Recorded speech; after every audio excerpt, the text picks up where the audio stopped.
আপনি কি জানেন অক্সফোর্ড বা হার্ভার্ড নয়, বিশ্বের সবচেয়ে পুরনো এবং প্রথম বিশ্ববিদ্যালয়টি তৈরি হয়েছিল একজন মুসলিম নারীর হাত ধরে?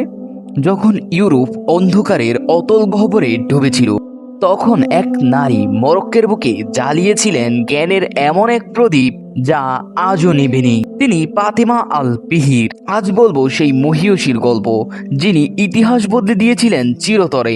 নবম শতাব্দী, তিউনিসিয়া থেকে এক ধনী ব্যবসায়ীর পরিবার পাড়ি জমায় মরক্কের পেজ শহরে। সেই পরিবারেরই বড় মেয়ে ছিলেন ফাতেমা।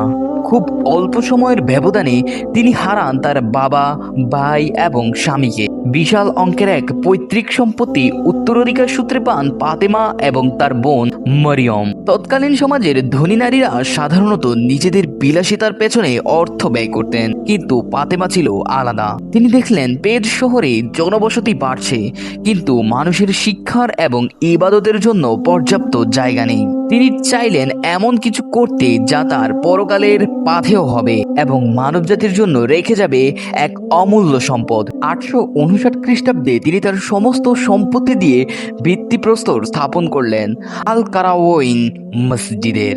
ইতিহাস বলে এই মসজিদ ও শিক্ষা প্রতিষ্ঠান নির্মাণের দীর্ঘ 18 বছর তিনি প্রতিদিন রোজা রেখেছিলেন।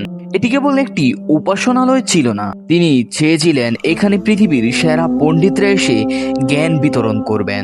ধীরে ধীরে এই মসজিদটি পরিণত হলো একটি বিশ্ববিদ্যালয়ে। এখানে কেবল ধর্মতত্ত্ব নয়, বরং ব্যাকরণ, গণিত, জ্যোতির্বিদ্যা এবং চিকিৎসা বিজ্ঞান চর্চা শুরু হলো। পোপ দ্বিতীয় সিলভেস্টর থেকে শুরু করে ইবনে খালদুন, মধ্যযুগের শ্রেষ্ঠ মনীষীরা এই প্রাঙ্গণে বসেই জ্ঞানের আলো গ্রহণ করেছিলেন।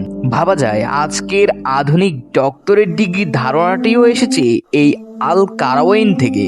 আজকের দিনে নারী শিক্ষা নিয়ে যখন বিশ্বজুড়ে বিতর্ক চলে, তখন 1000 বছরেরও বেশি সময় আগে ফাতেমা আল পিহির প্রমাণ করেছিলেন একজন নারীর সংকল্প একটি সভ্যতাকে বদলে দিতে পারে।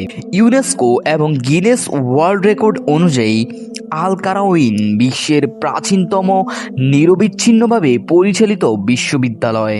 ফাতেমা আল পিহির আজ বেঁচে নেই, কিন্তু তার প্রতিষ্ঠিত সেই বিদ্যাপীঠ থেকে বের হওয়া হাজার হাজার শিক্ষার্থীর জ্ঞানের মাঝে তিনি বেঁচে আছেন চিরকাল।